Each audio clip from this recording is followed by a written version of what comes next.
Jeremy Mercer, who was in charge, has already given a statement twice, both here in Philadelphia the day after the election, I believe, and then he was interviewed on television.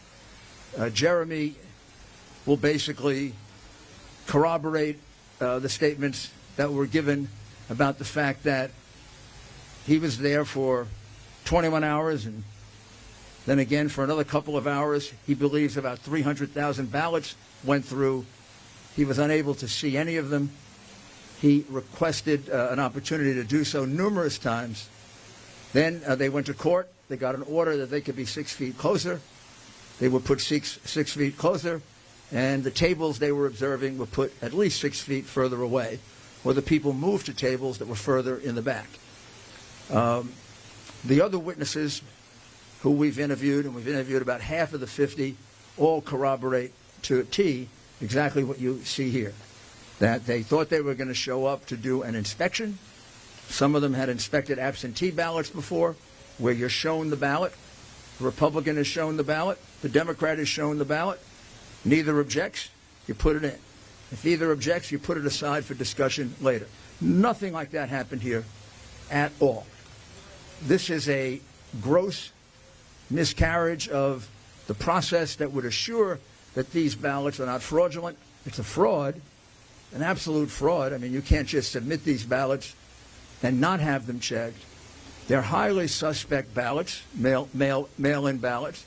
It's also highly suspect because it's almost mathematically impossible, several people have already testified, to close the lead that Biden closed when things closed on Tuesday night. President Trump was ahead by almost 800,000 votes.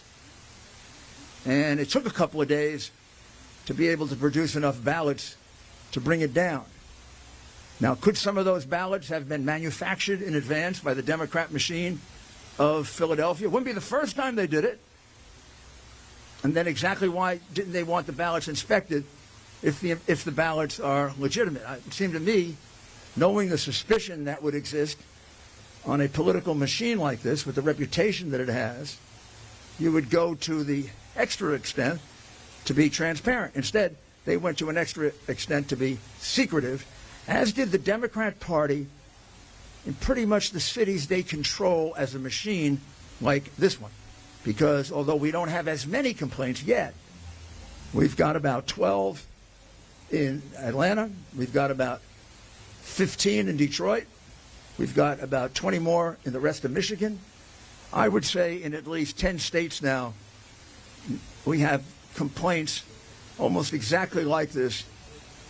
This will be a statewide case because there are 300,000 ballots equally in question in Pittsburgh, with witnesses similar to these witnesses. In some cases, they actually saw a little bit more that would suggest that the ballots were being tampered with. But I have to wait until they're all fully debriefed.